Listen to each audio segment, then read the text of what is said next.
Hey, They do like you. that is a wonderful welcome. Thank you. And it's nice to see you. I'm thrilled for you. I'm thrilled for the success of the show. You told me we ran into each other at the Emmys, and you said, I've got a show coming on. And I did. And my wife and I introduced ourselves to you, and we'd had a few cocktails by that time of the night, and we were very, very excited to meet Ellen. And we're big fans, and you were a little confused by our enthusiasm. Yeah. Well, it was a lot of enthusiasm, and I liked it. Yes. But I just you know, you just said I hope I can do the show soon. I have this this new show that I'm on. And you kind of looked at me like, okay. Well, I didn't know the show. It hadn't been on yet. And then I saw the show, and I was like, oh my God, I can't wait to have you on. And I've been, because you shoot in Hawaii, right? Yes, in Oahu. So, and it's just gorgeous there. It is. We obviously we're very happy. I mean, not only do we get to work on this thing that we're all so that we believe in so much and that is doing so well, but we also get to shoot in Hawaii, which is a place that I've been traveling for 6 or 7 years on vacation. And my wife and I have always dreamed of being able to combine being in Hawaii and work at the same time. So it's the perfect combination. It is. Now, do you helicopter into those remote locations, or how do you get there every day? No, a lot of times we have to use these sort of military vehicles with like kind of an 8-track type thing, 8 wheels. Not an 8-track, not an like 8-track tape player, exactly. That because we get these really. I'm listening to Peter Frampton on the way there. Or exactly.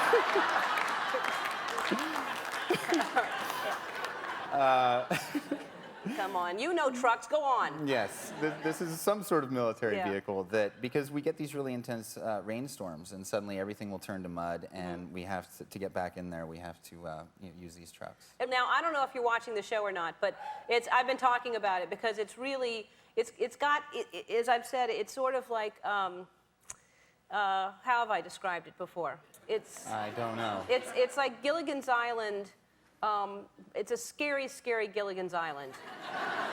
I mean, it really is. I don't see the Gilligan's Island No? thing very much. But Well, you're all stuck there. You can't get off. It's about a plane crash on an island, and there's all these people that, by the way, in the flashbacks, you start learning about the characters, which is really creative for the writers, because you're thinking, where can this go?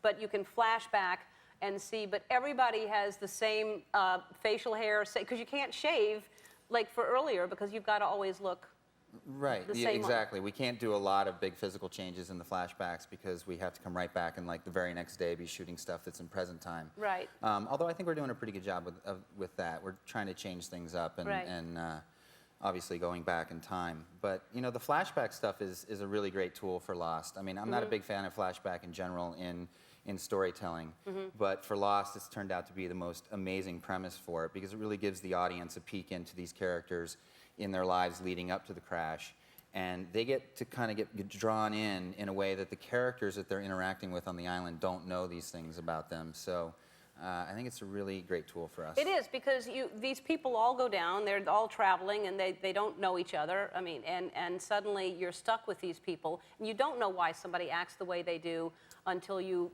start. I mean, there are all these histories, and you suddenly understand why somebody is so angry or why somebody is so. Absolutely. Yeah. Absolutely. Like we learned last week about. About Sawyer. Yeah. Absolutely. Yeah. He's definitely got some serious issues. Yeah, he's an angry man. Yeah. Yeah. I have some issues with him as well. It's really good. I mean, and now the scary thing too, the plane crash, they keep flashing back to how everyone experienced it, what they were doing at the time, is one of the scariest reenactments of what it must be like to. It's really hard to watch. I agree.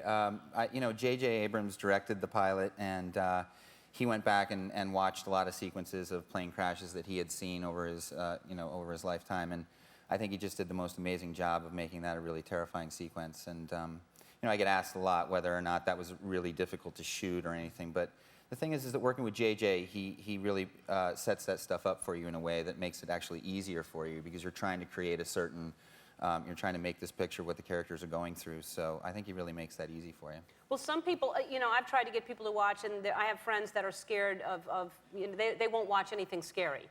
And so the plane crash thing was too scary, but that's, now we're done with that. And then, but there's a monster on the island, at least a monster. There's all kinds of scary things. Yeah, monster's a heavy word. Well, it's a noise that comes from way up high, and trees get knocked down when it walks. We try to we're trying to stay, yes, but we're trying to stay away from the word monster. All right, it's Lost. a person that is like, would shop at a big and tall shop. It's just a large person. Because it could be a giant. Yeah. That's the noise you hear.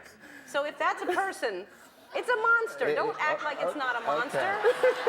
All right, and what we're going to do when we come back, we have to go to commercial. When we come back, we are going to catch you up in a very, I think, entertaining way to what's going on the island. We'll be right back, right after this. Okay, for the few of you who haven't seen the show, Matthew and I are going to bring you up to speed so you can be fans like the rest of us. Enjoy, please, the Ellen DeGeneres Show rendition of Lost.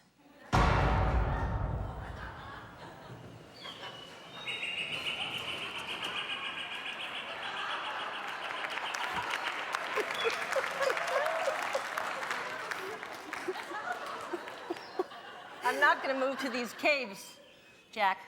The caves are natural shelter, Kate. Everyone else is here. Korean woman who really speaks English but pretends not to.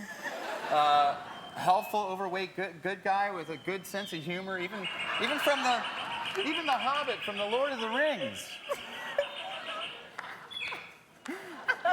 Is that? I'm staying on the beach with all the extras who don't get lines to wait for the rescue plane. Is that the reason?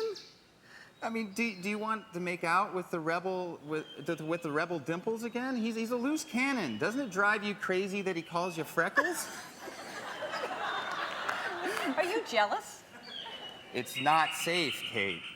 You should be with me in the cave so that we can further our romantic storyline.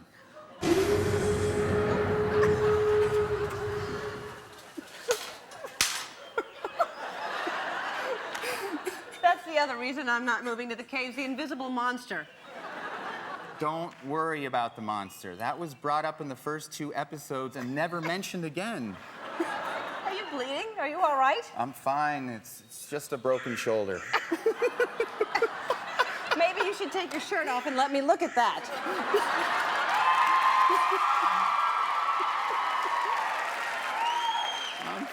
I'm fine, Kate. I'm worried about you. I mean it, Jack. Take off that shirt right now. Kate, I'm not gonna take my shirt off. That would just be gratuitous.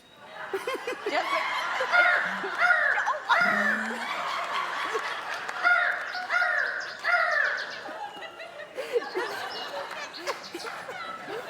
because you're a doctor. Just because you're a doctor doesn't mean I can't take care of you. Now, I'm telling you for the last time, take off that shirt.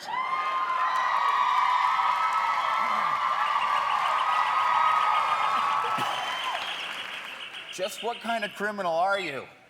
You're the criminal for stealing my heart.